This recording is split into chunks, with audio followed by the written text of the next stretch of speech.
Right now, in this exact second, your mind is doing something it has done every single day of your life, without asking your permission. It is talking to itself about things that already happened and things that haven't happened yet. And you have mistaken that noise for who you are. That is the uncomfortable truth nobody tells you. The voice in your head is not you. It just sounds so familiar, so constant, that you forgot it was ever separate from you in the first place. This video is not going to teach you another trick to calm down. You have probably tried those already, and you're still here, still exhausted by your own thoughts at 2 in the morning. What you're about to hear comes from a much older place, a teaching that has survived thousands of years because it doesn't fight the mind. It does something stranger. It listens to the mind until the mind runs out of things to say. Most people live their entire lives inside their own head, without ever once stepping outside of it to look back in. You wake up, and the thinking starts before your eyes are even fully open. You go to sleep, and the thinking is still running, quietly, underneath the dream. There is no gap, no pause, no silence. And somewhere along the way, you started to believe this was simply what being a person feels like, a constant hum of commentary, worry, planning, replaying, judging. The struggle isn't that you think too much. Everyone thinks. The struggle is that you never learned there was a difference between the thinker and the thinking. Nobody sat you down and said, "Notice that you can hear your thoughts. Now ask yourself, who is doing the hearing?" So instead, you grew up assuming the voice was the whole of you, and every anxious thought became a fact. Every fear became a prophecy. Every self-critical whisper became your identity. This is where the old teachings begin, not with a technique, with a question. So, the space before the sentence. Before every thought you have ever had, there was a gap. It's so brief you've never noticed it. A silence, smaller than a heartbeat, right before language forms. In that space, there is no worry, no memory, no fear of tomorrow. It is simply open, awake, and empty of story.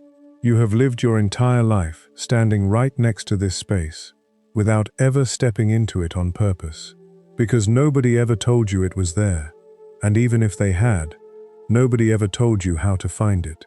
It isn't hidden in some faraway place you need years of discipline to reach. It sits underneath the very next thought you're about to have, right now, closer to you than your own name. The old teachers didn't ask their students to stop thinking. They knew that was impossible, the same way you cannot stop a river by yelling at it. A river doesn't obey commands, and neither does the mind. Try it right now if you don't believe it. Try to have 0 thoughts for the next 10 seconds. Notice how the effort to stop thinking becomes its own thought, loud and persistent, chasing its own tail. This is why the old teachers never fought the mind directly.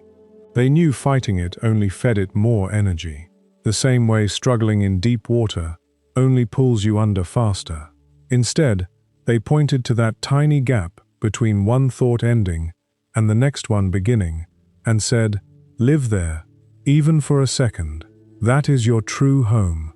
Everything else, the noise, the narration, the endless inner argument replaying old conversations and rehearsing ones that haven't happened yet, is just weather passing through a sky that was never actually disturbed by it.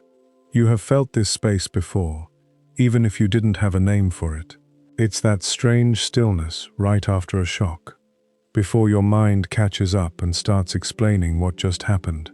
Someone tells you unexpected news, and for one full second, there is nothing, no reaction, no thought, no story, just pure open awareness, meeting the moment directly. Then the mind rushes in to fill the silence with meaning, with fear, with questions, and the gap disappears beneath the noise again. It's the quiet after you finish crying, when for a moment there is nothing left to say, Nothing left to explain, nothing left to defend. Your chest is still rising and falling, but the storm inside has emptied itself out, and what's left underneath is calm you didn't manufacture. It's the pause between one breath ending and the next one beginning, a pause so small you've breathed through it hundreds of thousands of times without noticing it was even there. That pause has always been there. You just never stayed long enough to notice it was actually more real than the thoughts surrounding it. Here is something worth sitting with. Thoughts come and go. They arrive uninvited, they leave eventually. They change from day to day, from hour to hour, sometimes from minute to minute. One moment you're convinced of something, and an hour later, you've completely changed your mind. If thoughts were truly who you are, wouldn't you be changing identities constantly, several times a day, every single day of your life? That would be exhausting, and also strange, and yet it isn't what happens. What happens instead is something stays the same underneath all that change. Something watches the thoughts arrive and depart without itself arriving or departing. That something is the gap. It was there before your first thought as a small child, and it will be there after your very last thought, whenever that comes. Everything else is temporary weather moving across a sky that was never actually the weather to begin with. Most people spend their whole lives completely identified with the noise, mistaking the passing clouds for the entire sky, and so they live constantly at the mercy of whatever thought happens to be loudest in any given moment. A fearful thought arrives, and suddenly the whole day feels dangerous. An angry thought arrives, and suddenly the whole world feels unfair. A sad thought arrives, and suddenly life itself feels heavy and pointless. But notice something important here. The sky never became fearful, angry, or sad. Only the weather did. And weather, no matter how intense, always eventually passes, revealing that the sky beneath it was never actually harmed by any of it. This is not something you have to believe on faith. It is something you can test directly the next time a difficult thought grips you. Instead of following it immediately into the story it wants to tell, pause for just one breath and ask yourself a simple question. Who is aware of this thought right now? Not who is thinking it, but who is aware that it's happening at all. The moment you ask that question honestly, something shifts, even if only slightly.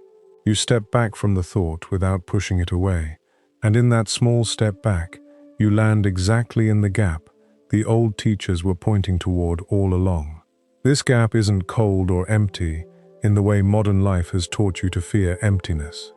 It isn't a void waiting to be filled with distraction, the way silence in a room feels awkward until someone turns music on. This gap is closer to stillness, at the center of a spinning wheel.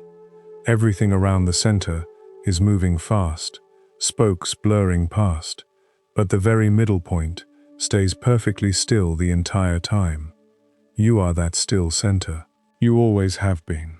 The spinning thoughts around you were never a threat to that stillness, no matter how convincingly they pretended to be. Children touch this space constantly, without knowing they're doing it, which is part of why they seem so present, so unburdened by the past or future, in ways adults have forgotten how to be. Watch a child staring at a bug crawling across the ground, completely absorbed, completely still inside, despite the stillness having nothing to do with sitting motionless. There is no inner commentary running behind their eyes in that moment, no worry about tomorrow, no replaying of yesterday, just the bug, just the moment, just the gap wearing the disguise of ordinary attention. Somewhere along the way to adulthood, most people lose easy access to this, not because it disappears, but because the noise gets louder and more constant, and staying with the gap starts to feel unfamiliar, even uncomfortable. The way any unused muscle feels stiff and strange the first time you use it again. But it never actually left. It cannot leave, because it was never something you acquired in the first place. It is what you are underneath everything you acquired afterward. Every fear you've picked up, every belief about yourself that isn't true, every anxious habit of thought sits on top of this space, the way clouds sit in front of the sun, without ever actually touching it, without ever actually changing it, without ever actually being able to put it out. The sun keeps shining exactly the same behind even the thickest, darkest storm cloud, whether anyone on the ground below can see it or not. So the invitation isn't complicated, even though it might feel unfamiliar at first. The next time you notice a thought pulling at you, worry about something that hasn't happened, replaying something that already ended, judging yourself for something small, pause for one single breath. Don't fight the thought. Don't argue with it. Just notice the tiny space right before your next thought forms, right after the last one fades, and rest there for as long as you can, even if that's only a second or two. That's enough.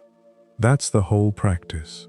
Not becoming someone new, not achieving some special state through years of effort, but simply remembering something you already knew as a very small child, before the noise convinced you otherwise. That underneath every single thought you will ever have, there has always been a silence waiting patiently, and that silence has always been more you than any thought ever was. This isn't something you master once and carry with you forever after. Some days the gap will be easy to find, almost obvious, right there the moment you look for it. Other days the noise will feel thick, relentless, and the gap will seem to disappear entirely, no matter how hard you search for it. Neither day means you're doing it wrong. The gap doesn't come and go based on effort or skill. It's always there, exactly the same, whether you can feel it clearly or not. The way the sun is always shining above the clouds, whether or not anyone standing on the ground can see it that day. Your only task is to keep remembering to look, gently, without frustration, trusting that what you're looking for was never actually lost in the first place. The trap of believing every thought. Here is something that will change how you experience the rest of your life, if you let it sink in. Not one single thought requires your belief. This sounds almost too simple to matter, and yet almost nobody actually lives as though it's true. From the moment you wake up, your mind begins producing thoughts at a pace you never chose and never agreed to, one after another, some helpful, most not, and the vast majority of people treat every single one of these thoughts as though it arrived carrying an official stamp of truth. A thought says, "You're going to fail," and instead of noticing it as one passing sentence among thousands your mind will generate today, you accept it fully, immediately, as though a trusted judge had just handed down a verdict. A thought can arrive, "I'm not good enough. Something bad is going to happen. I always mess this up." And you can simply watch it pass, the way you'd watch a stranger walk by on the street. You don't have to invite the stranger in for tea. You don't have to give them your address, learn their name, or let them rearrange your furniture. But most people do exactly that, every single day, without realizing they have a choice in the matter at all. The stranger walks by, and instead of letting them continue down the road, the mind runs after them, pulls them inside, sits them at the table, and spends the next several hours listening to everything they have to say, treating every word as gospel. The old parable goes like this. A traveler is walking down a long road and sees a house on fire in the distance. He runs toward it, screaming for help. Convinced people are trapped inside, his heart pounding, his mind already picturing the worst. He pounds on the door, breaks a window, prepares to rush in and save whoever is burning, fully committed to the emergency his mind has already decided is real. Only when he gets close does he realize it isn't a house. It's a sunset, reflecting off glass, making it look exactly like flame from a distance. There was never a fire. There was never anyone to save. There was only light, bending in a particular way, at a particular hour, and a traveler who trusted his first impression so completely that he never paused to look closer before reacting. Your thoughts do this constantly, and they do it with a level of conviction that makes questioning them feel almost disrespectful, as if doubting your own mind were some kind of betrayal. They dress ordinary moments up as emergencies with remarkable skill. A silence from a friend, maybe just a delayed reply to a message, becomes abandonment, becomes proof that something is wrong in the friendship, becomes a full afternoon spent rehearsing what you might have done to cause it. A single mistake at work becomes proof that you're fundamentally incompetent, not just today but permanently, as though one moment could somehow define your entire capability forever. A quiet Tuesday, with nothing particularly wrong in it, becomes evidence, somehow, that something must be wrong with your life in general, simply because the stillness feels unfamiliar, and you run toward the fire every single time, fully convinced it's real, never stopping long enough to ask whether you're looking at actual flame or just light bending strangely in the evening sky. The reason this trap works so well is that thoughts arrive dressed in your own voice. They don't announce themselves as separate from you, the way an outside opinion might. Nobody else is in the room saying, "You're not good enough." It appears to come from inside, using your own inner voice, your own vocabulary, your own tone. This makes it feel less like information passing through and more like truth being revealed from some deep, reliable source. But the voice being familiar doesn't make it accurate. A radio playing static still sounds like it's coming from inside the room, but that doesn't mean the static is telling you anything true about the room itself. Consider how often your mind has been completely wrong before, with total confidence. Think of a time you were certain something terrible was about to happen, and it never did. Think of a time you were sure someone was upset with you, and it turned out they weren't thinking about you at all. Think of a moment you were convinced you couldn't handle something, and then, somehow, you handled it. If your mind has been wrong this many times before, with this much certainty each time, why does the next confident thought deserve automatic belief? The old teachers weren't asking their students to distrust everything, becoming paranoid or numb. They were asking something much gentler. Simply pause before accepting a thought as fact, the way you might pause before signing a contract you haven't actually read. This pause is the entire difference between suffering that repeats itself endlessly and suffering that passes through and actually leaves. Pain that is felt fully and then released moves through you like weather, but pain that gets constant reinforcement every time a thought about it arrives and gets treated as fresh truth never actually gets the chance to pass. You end up reliving the same wound over and over, not because the original event keeps happening, but because your mind keeps producing new thoughts about it, and you keep answering the door every single time, letting the same visitor back in, wearing a slightly different disguise. Learning to question a thought doesn't mean becoming cold or detached from your own experience. It means developing the smallest bit of space between the thought arriving and you deciding what to do with it. When a thought says, "You always mess this up," instead of immediately absorbing it as identity, you can simply notice it as a sentence appearing in your mind. One sentence among countless others your mind will generate before the day ends, most of which you will have completely forgotten by tomorrow. You can ask, gently, is this actually true, or is this just the oldest, loudest habit my mind knows how to repeat? The traveler in the parable wasn't foolish for reacting quickly. Fire is genuinely dangerous, and a fast reaction to real danger has kept humans alive for a very long time.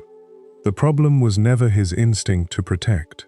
The problem was that he never checked whether what he saw was actually fire before giving it his full belief and his full fear. That single pause, walking a little closer, looking a little longer, letting the picture become clearer before reacting, is available to you every single time a thought convinces you something urgent and terrible is happening. Most of the time, when you take that pause, you find exactly what the traveler found. Not a house burning down, just light, bending strangely in the ordinary evening sky. There's another layer to this trap worth noticing, which is how thoughts tend to arrive in packs rather than alone. One anxious thought rarely stays by itself for long. It calls in reinforcements. I made a mistake at work, quickly becomes, I always make mistakes, which becomes, I'm probably going to lose this job, which becomes, if I lose this job, everything falls apart. None of these additional thoughts were present at the beginning. They arrived one after another, each one borrowing credibility from the one before it, until an entire imagined future has been constructed out of a single small event that hasn't even finished happening yet. This is how a passing cloud convinces you an entire storm season has arrived, when really it was only ever one cloud drifting by, the way clouds do. The old teachers had a particular way of describing this pattern, comparing it to a single spark landing in dry grass. The spark itself is small, almost nothing, gone in an instant if left alone.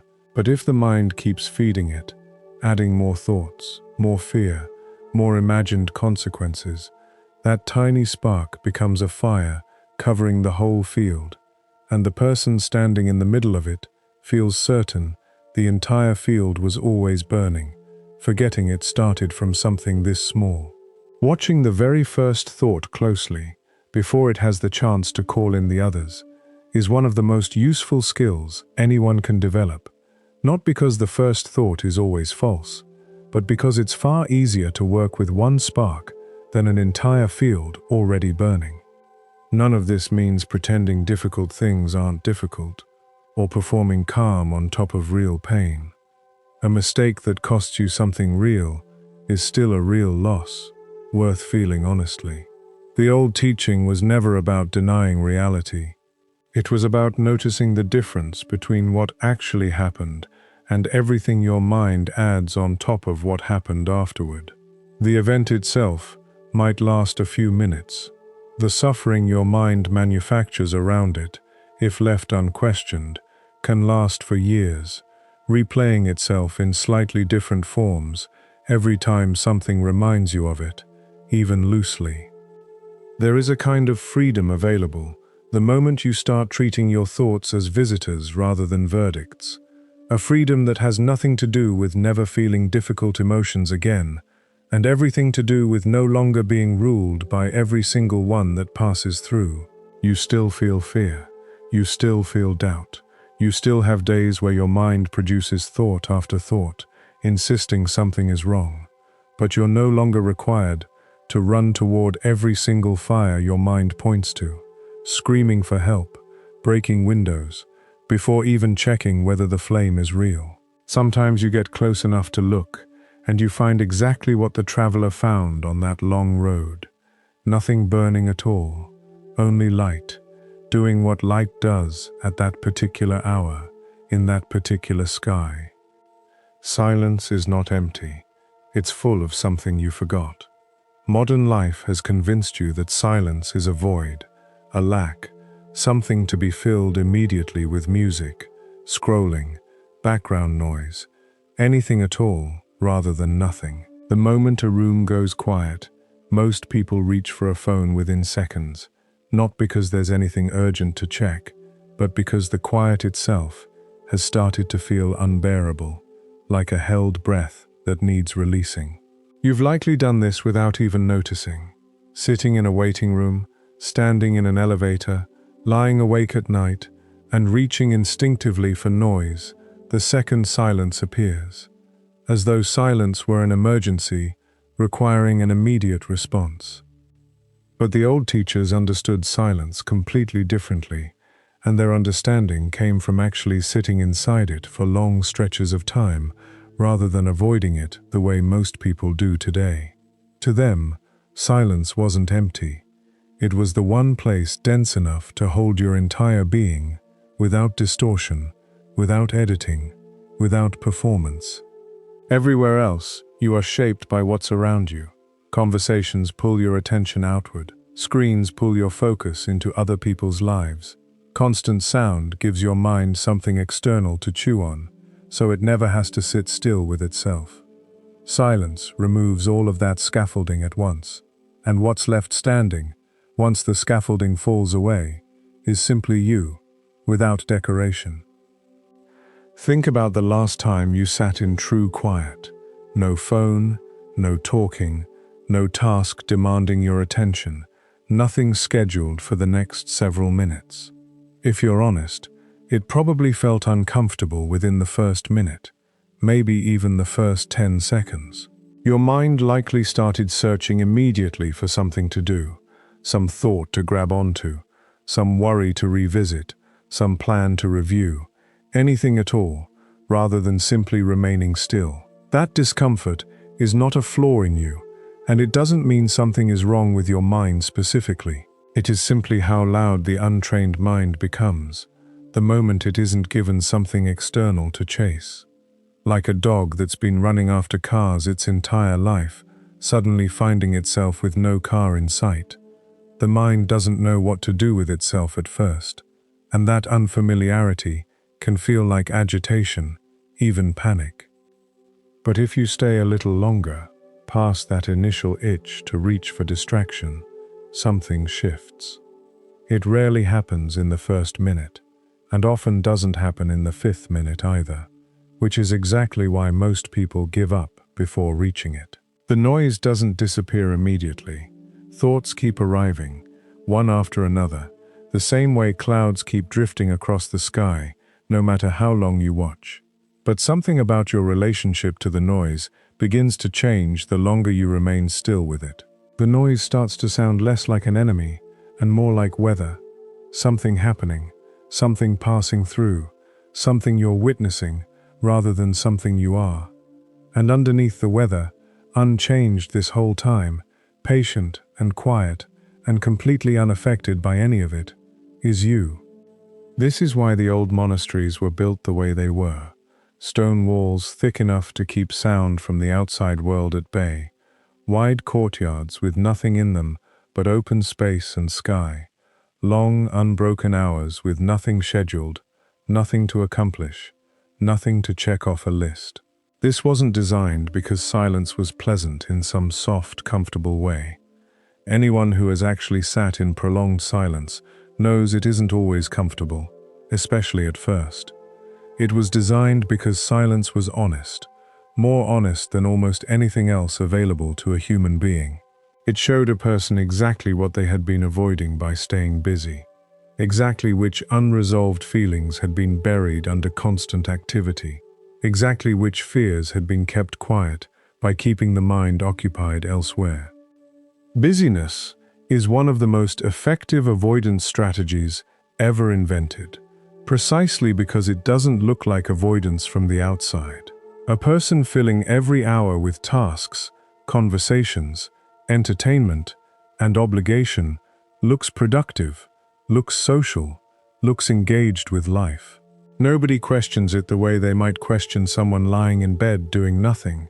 But sometimes that constant motion is simply a very sophisticated way of never sitting still long enough to feel what's actually there underneath it all. Silence interrupts that strategy completely. It removes every external thing a person might use to avoid themselves. And what's left, in that removal, is an honest meeting with whatever has actually been happening inside, often for a very long time. And once you stop running from that honesty, you find out it isn't punishment, it's relief. The feelings that silence brings up were already there before the silence arrived. Silence doesn't create them, it simply stops covering them with sound. A grief you haven't fully processed doesn't appear because you sat quietly for 10 minutes. It was already inside you, waiting, and the quiet simply gave it enough room to finally be noticed. This can feel frightening at first, like silence is somehow dangerous. But the fear is almost always about the noise ending, not about the silence itself doing any harm. Once the feeling is actually met, actually allowed to be present without being pushed away or distracted from, something in the body relaxes that has likely been tense for a very long time. There's a particular kind of exhaustion that comes specifically from never stopping, from filling every available moment with sound and task and stimulation, an exhaustion that doesn't go away with sleep because it isn't physical tiredness. It's the tiredness of a mind that has never once been allowed to simply rest in its own presence without needing to produce, respond, or entertain itself. Silence is the only real cure for this particular kind of tired. Not sleep, not vacation, not even rest in the usual sense, but actual stillness, actual quiet, actual willingness to sit with nothing happening and discover that nothing happening is not the same thing as something being wrong. The old teachers didn't treat silence as a technique to master for the sake of mastering it. They treated it as a returning, a homecoming to something that had simply been drowned out by everything else. You were never missing silence, the way you might miss a skill you never learned. You were missing it the way you might miss your own house after years of sleeping somewhere else, somewhere loud, somewhere unfamiliar. The house was always still standing, always still yours, waiting quietly the entire time for you to finally come back and remember what it felt like to be home. There's a particular fear that surfaces for many people the first few times they try sitting in real quiet. A fear that if they stop moving, stop producing, stop filling the hours, something underneath will surface that they won't be able to handle. This fear is rarely spoken out loud, but it's one of the most common reasons people avoid silence without ever admitting that's what they're doing. They tell themselves they're too busy, that they don't have time, that silence is a luxury for people with fewer responsibilities. But underneath these reasonable-sounding explanations is often something simpler and more vulnerable, a quiet worry about what might be waiting on the other side of all that noise, once the noise finally stops. What's worth knowing, gently, is that whatever is waiting there has already survived inside you this whole time, whether you've been listening to it or not. Silence doesn't introduce anything new. It only removes the layer of sound that had been covering something that was already present, already being carried, already shaping your days in ways you may not have fully noticed. Meeting it in silence isn't more dangerous than carrying it unknowingly through years of noise. If anything, it's the opposite. What goes unmet tends to grow heavier over time, quietly, in the background, the way water damage spreads unseen, behind a wall, long before anyone notices the paint beginning to bubble. What gets met, even briefly, even imperfectly, begins to soften almost immediately, the way a held breath, finally released, brings its own kind of relief before anything else even changes. Consider how differently a difficult feeling behaves, depending on whether it's given space or constantly avoided. A sadness that's allowed to simply exist for a few minutes, without a phone in hand, without a task to hide behind, tends to move. It rises, it's felt, and eventually, usually sooner than expected, it eases. But a sadness that's avoided for months through constant activity doesn't disappear simply because it wasn't given room. It waits. It resurfaces sideways, in irritability that seems to come from nowhere, in exhaustion that sleep doesn't fix, in a low hum of unease that follows a person through days that otherwise look fine from the outside. Silence isn't the cause of discomfort in these situations. It's usually the first honest chance discomfort has had to actually be addressed, rather than endlessly postponed. This is part of why so many people describe an unexpected wave of emotion the first time they sit in true stillness for more than a few minutes, sometimes crying without being entirely sure why, sometimes feeling a wash of relief they can't quite explain. This isn't a malfunction, it's simply what happens when years of unprocessed feeling are finally given the room they were always waiting for. The old teachers never treated this as something to fear or rush past. They treated it as evidence the practice was working exactly as it should, the way a wound being properly cleaned might sting before it starts to heal. None of this requires long hours or perfect conditions. It doesn't require a mountain monastery or years of formal training. It can begin with something as small as sitting for 5 unscheduled minutes without reaching for anything to fill them, simply noticing what arises when nothing is being avoided anymore. It might feel strange at first, even difficult. That's expected, and it passes with practice. The same way any unfamiliar stillness eventually starts to feel less like a threat and more like rest. What's on the other side of that discomfort isn't emptiness, in the frightening sense the word usually suggests. It's spaciousness. It's room to finally hear yourself clearly, underneath everything that's been drowning you out. The weight you didn't know you were carrying. There's an old story about a monk who arrives at a river with a woman who needs to cross. He carries her over on his back without a word, sets her down on the other side, and continues walking. Hours later, his traveling companion, furious, asks how he could touch a woman like that, breaking his vows. The monk replies calmly, "I put her down at the riverbank. Why are you still carrying her?" The second monk had walked for hours in silence, saying nothing, seething the entire way, replaying the moment over and over, building a case in his head against something that had already ended, long before he opened his mouth to complain about it. The woman was gone. The riverbank was gone. Only the first monk's action remained, and only in one person's mind, still fresh, still being carried, hours after it had stopped being real. This is what your mind does to almost everything, and it does it so smoothly, so automatically, that you rarely notice it happening in the moment. An argument from 3 years ago, one that both people involved may have already forgotten, still tightens your chest a little when something reminds you of it. A comment someone made in passing, something they likely said without thinking twice and forgot within the hour, still echoes in your head at random moments, replayed with new commentary added each time, as if repetition might somehow finally resolve it.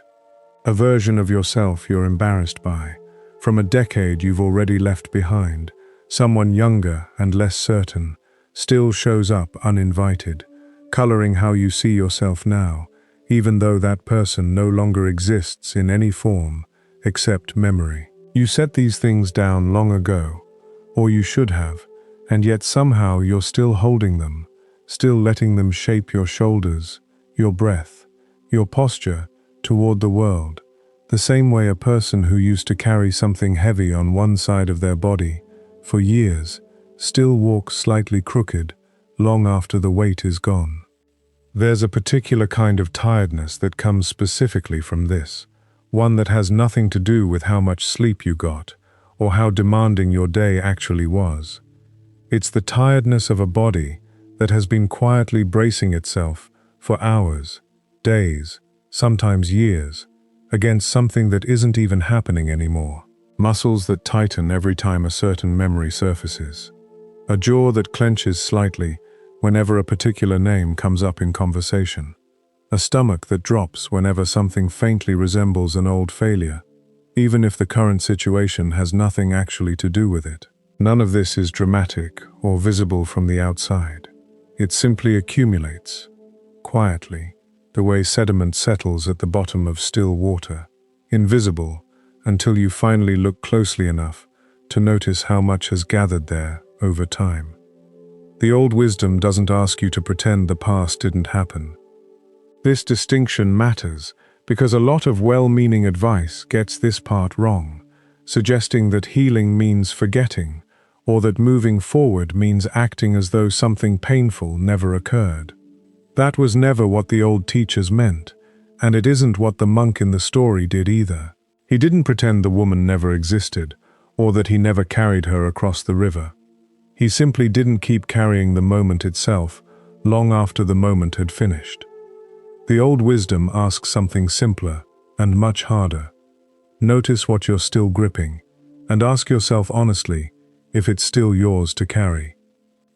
This question sounds simple, but very few people ever actually ask it directly.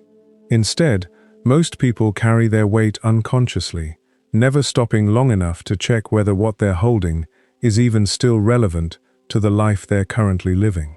A grudge from years ago gets carried into a completely new relationship, coloring how much trust is offered before trust has even been tested. A failure from a job long since left behind gets carried into a new opportunity, quietly convincing a person not to try as hard as they might have otherwise, just in case the old outcome repeats itself. None of this weight was ever asked for directly.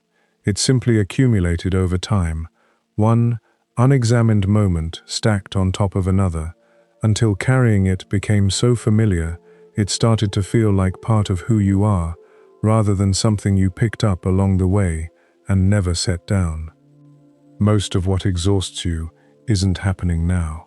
This is worth repeating slowly, because it runs against nearly everything modern life trains you to believe about your own experience. It's a memory you keep reliving, as if it was still occurring, keeping your body in a state of alarm for something that ended long ago, sometimes years ago, sometimes decades ago, and yet your nervous system responds as though the threat was still present, as though the argument was still happening, as though the embarrassment was still unfolding in real time in front of an audience.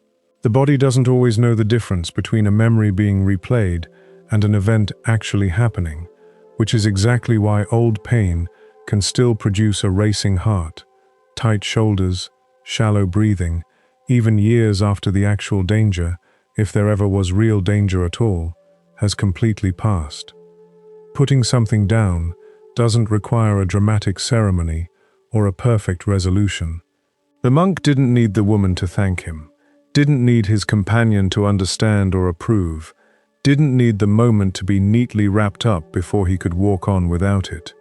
He simply recognized, instinctively, that the moment had ended, and so his carrying of it ended too. This is available to you as well, in small moments throughout each day. A memory surfaces, and instead of automatically picking it back up, replaying it, arguing with it, defending yourself inside your own head against people who aren't even present, you can notice it arriving, acknowledge it was real, and then ask the same question the monk's silence was really asking his companion. Is this still happening, or am I the only one still carrying it? This isn't a suggestion to suppress difficult memories or force yourself to feel nothing about the past. Suppression and setting something down are not the same thing, even though they can look similar from a distance. Suppression is holding something at arm's length while pretending you're not still holding it, using enormous effort to keep it out of view. Setting something down is different. It means fully acknowledging what happened, feeling whatever needs to be felt about it honestly, and then genuinely releasing your grip, rather than continuing to hold something you've simply gotten tired of looking at directly. The old teachers understood that most suffering isn't caused by what happened to a person. It's caused by how long and how tightly a person continues holding on to what happened, long after the moment itself has become nothing more than a memory, with no power left, except the power still being handed to it, again and again, by the very mind that refuses to put it down. There's a physical dimension to this that rarely gets talked about. Weight that gets carried in the mind doesn't stay only in the mind. It settles into the body, into the way you hold your shoulders when a certain topic comes up, into the shallow breath that arrives without warning when a particular memory surfaces, into the low background tension that never fully leaves, even on ordinary, uneventful days. Ask yourself, honestly, where in your body you feel the old argument, the old embarrassment, the old failure when it crosses your mind. Most people can point to it immediately, once they actually pause to check. A tightness in the chest, a clenching in the jaw, a heaviness sitting somewhere behind the eyes. This is the weight, made physical, still being carried long after the mind has moved on to other things, quietly shaping posture and breath without ever announcing itself directly. Letting go, then, isn't only a mental exercise. It often shows up first in the body, as a loosening, a longer exhale, a slight dropping of shoulders that had been held high, without your noticing, for longer than you'd like to admit. The next time an old memory surfaces uninvited, try noticing not just the thought itself, but where it lives physically, and see if you can simply let that one place soften, even slightly, even for a moment. This won't erase the memory. It was never about erasing anything. It's about no longer needing the body to stay braced for something that finished happening a long time ago, freeing up whatever energy has been spent, quietly, for years, holding a weight that was always allowed to be set down. Your thoughts are guests, not the house. Imagine your mind as an old house with many rooms, and thoughts as guests who wander in and out all day, some staying only a moment, others lingering far longer than they were ever invited to.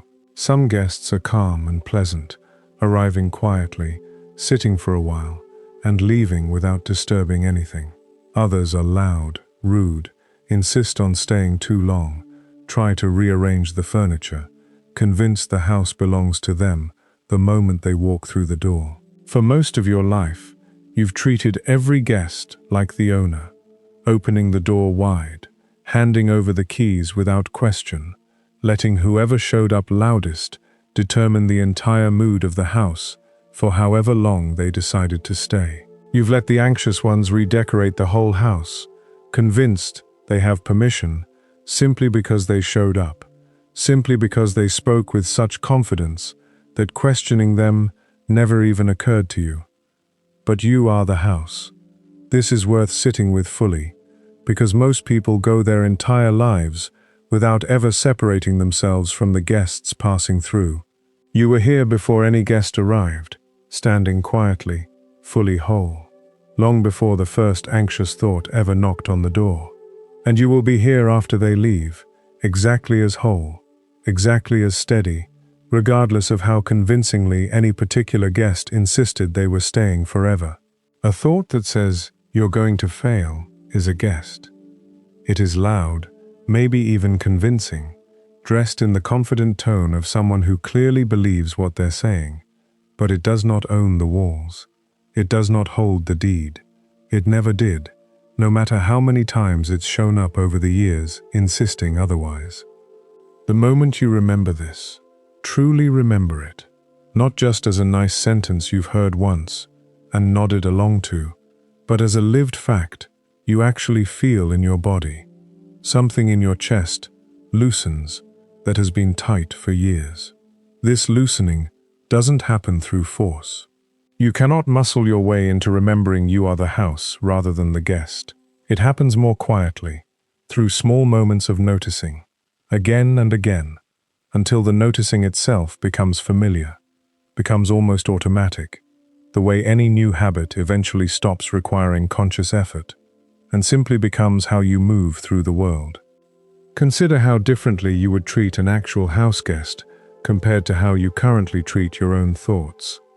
If a guest arrived at your door, insisting the house was now theirs, that you needed to leave the room, that every decision from now on would be made according to their wishes, you would recognize immediately how strange and inappropriate this was. You would not simply hand over control because someone declared it confidently, and yet this is exactly what happens internally, dozens of times a day. Every time an anxious thought arrives and you immediately reorganize your entire mood, your entire posture, your entire plan for the day around whatever that one guest happened to say. This doesn't mean ignoring difficult thoughts or pretending they don't matter, treating every visitor as an intruder to be thrown out immediately without consideration. Some guests carry something worth hearing. A thought warning you about a genuine risk deserves attention. A feeling of sadness pointing towards something that needs addressing deserves to be felt rather than dismissed. The goal was never to become a house that refuses all guests entirely, turning cold and closed off to everything that arrives. The goal is recognizing that noticing a thought and becoming that thought are two completely different things, ones that have been confused for so long that most people no longer even remember there was ever a difference. You can feel fear arrive at the door without letting it move into the guest room permanently, unpacking its bags, settling in as though it plans to stay for years. You can let sadness visit without giving it the keys, without handing over full control of the house, simply because it arrived with strong feelings and an insistent voice. This distinction, small as it sounds, changes almost everything about how a day actually feels to live through. A thought arrives, is acknowledged, perhaps even felt fully for a while, and then, eventually, it leaves, the way guests always eventually do, unless you've convinced yourself they're allowed to stay forever, simply because leaving them unquestioned felt easier than showing them to the door. There's a particular relief that comes with this recognition, one that doesn't remove difficult thoughts from your life entirely, but changes your relationship to them completely. The anxious thoughts still show up. The self-critical ones still knock, sometimes loudly, sometimes at inconvenient hours. But you no longer mistake their arrival for their ownership. You know, somewhere steady beneath the noise, that you were the one who opened the door in the first place, and you are the one who gets to decide, each time, how long any particular guest is allowed to stay, and how much of the house they're actually permitted to rearrange while they're here. Think about how differently a day unfolds once this becomes familiar rather than theoretical. A critical thought arrives, maybe about your appearance, maybe about a mistake at work, maybe about something you said that didn't land quite right. Normally, this guest would walk straight through the house, opening every door, touching everything, leaving its mood smeared across every room, until the entire day feels tainted by one visitor's opinion. But once you remember, you are the house rather than the guest, something different becomes possible. You can greet the thought, even acknowledge it has a point occasionally, without handing it the master key to every room you'll walk through for the rest of the day. This also changes how you relate to the guests who arrive dressed as certainty. Some thoughts don't just visit quietly. They insist, loudly, that they represent the final truth about who you are, what will happen, what you deserve. You always do this. Nothing ever changes. This is just how you are. These guests speak with such conviction that questioning them can feel almost impossible in the moment. But notice that certainty is simply a tone a thought can take, not proof that the thought is accurate. A guest, speaking loudly and confidently, is still only a guest, no matter how convincing their tone happens to be. The house was never obligated to believe everything said within its walls, no matter how firmly it was said. Over time, as this practice becomes familiar, something in the house itself starts to feel different. Not because the guests stop arriving, they don't, and expecting them to disappear entirely would be expecting something unrealistic. What changes is the atmosphere of the house itself, the underlying steadiness that remains present no matter which guest happens to be visiting on a given day. A house that knows itself as separate from its guests can host a difficult, loud, demanding visitor without losing its own foundation. And a house that has forgotten this distinction gets rearranged completely by every visitor who happens to walk through the door, mistaking each temporary guest for a permanent resident with full rights to redecorate everything they touch. There's a simple way to practice this, small enough to try the next time an uninvited thought shows up, uninvited and loud. Instead of immediately arguing with it or immediately believing it, try greeting it silently, the way you might greet an actual guest arriving at your door, noticing them, acknowledging their presence, without automatically inviting them to stay for dinner. You might silently say, simply, "I see you," and nothing more. No argument, no defense, no elaborate negotiation about whether they're allowed to be there. Just a quiet acknowledgement that something has arrived, followed by the choice, always available, even when it doesn't feel available, to let them pass through rather than settle in. This alone, practiced consistently, begins to reveal what the old teachers already knew, that the house was always steady, always whole, long before any guest ever learned to walk through its door, and will remain standing, unchanged at its foundation, long after every guest who has ever visited has finally packed up and gone.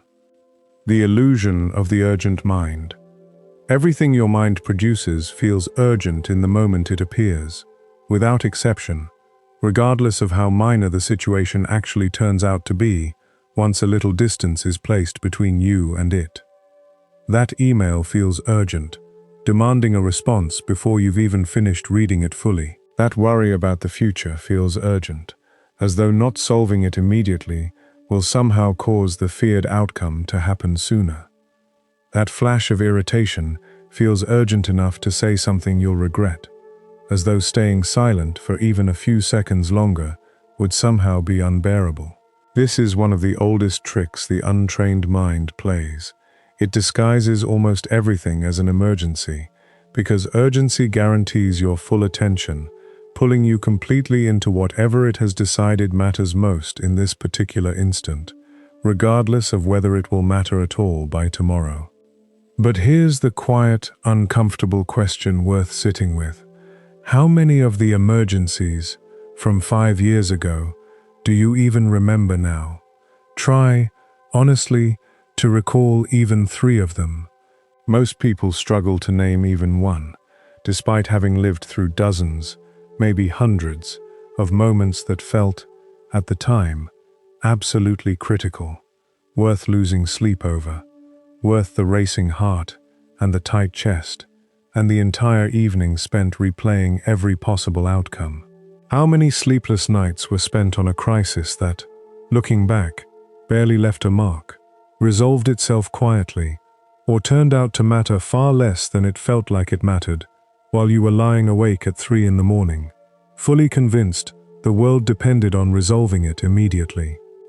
The old teachers observed this pattern in every single student who ever sat before them, across centuries, across cultures, across completely different lives, lived in completely different circumstances. This wasn't a modern problem born from phones and notifications, even though those certainly make it worse. It's a pattern woven into the mind itself, a very old survival mechanism that once served a real purpose. Noticing sudden danger quickly kept early humans alive, and a mind wired to treat things as urgent was a mind that reacted fast enough to survive real threats. But that same wiring, useful for spotting an actual predator, now fires constantly for things that carry no real physical danger at all.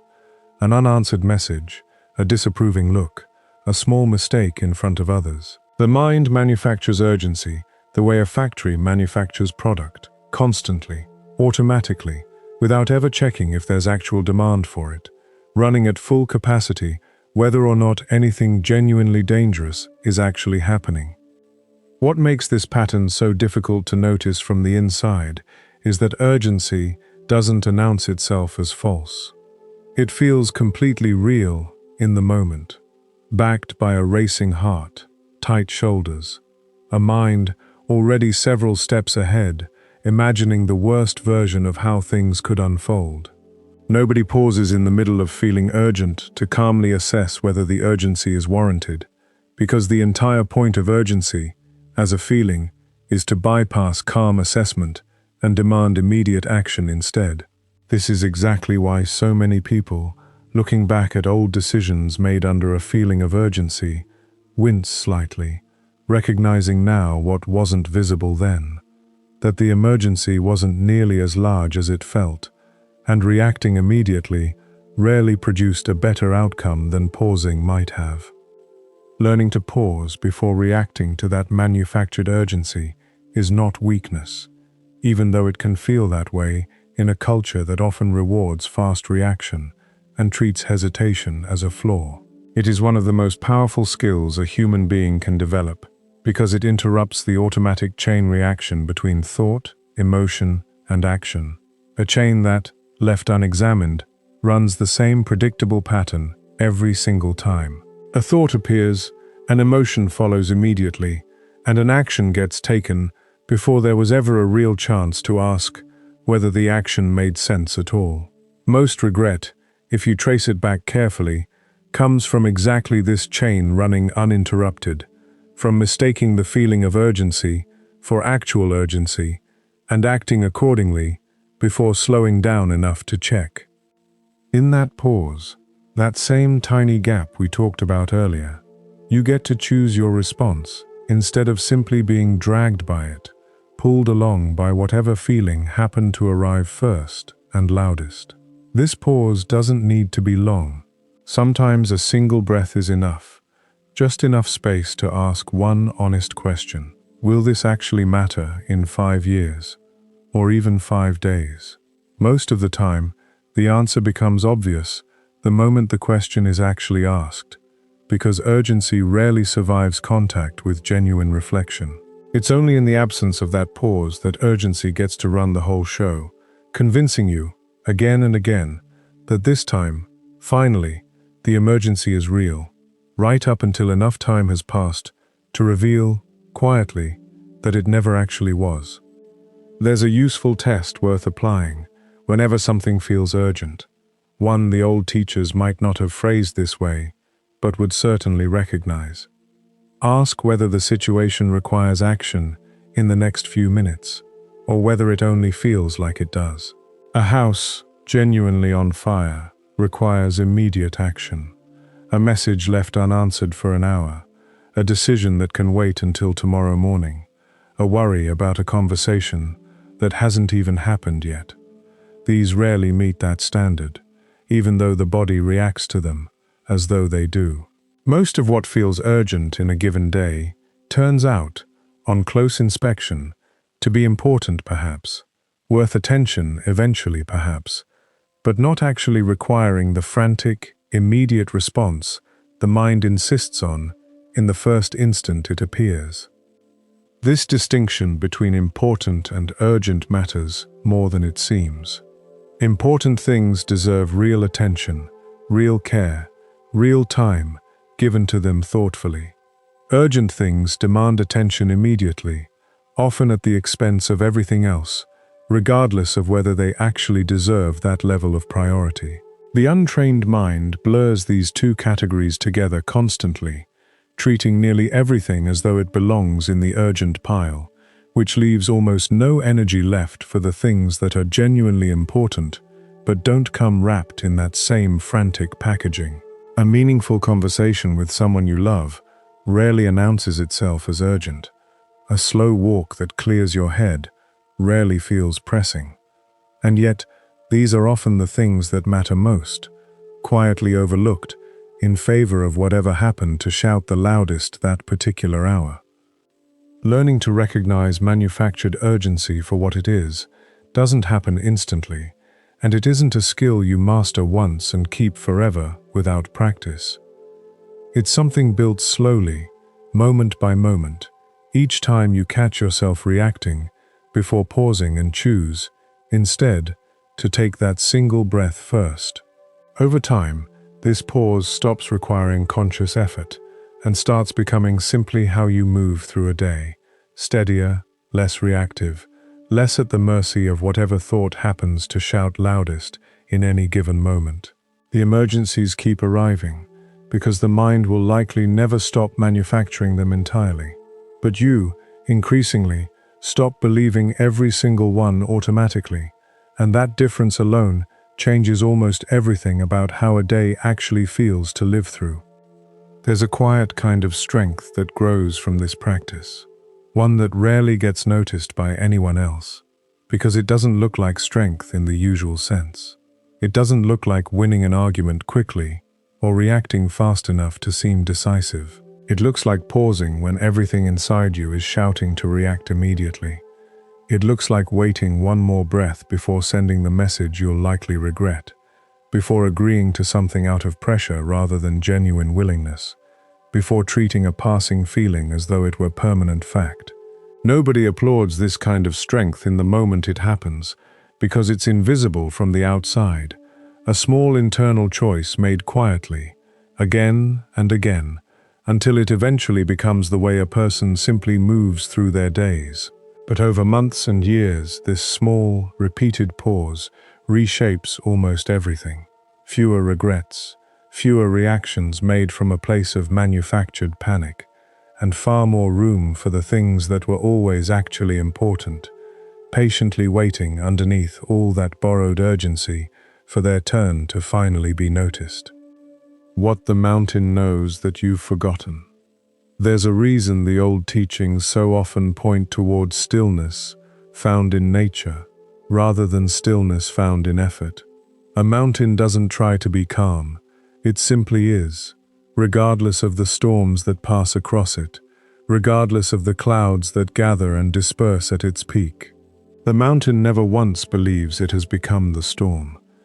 You are far more like that mountain than you've been taught to believe. Storms of thought and emotion move across you constantly. Grief, anger, longing, doubt. And each one feels, in its moment, like the only truth that has ever existed. But storms pass.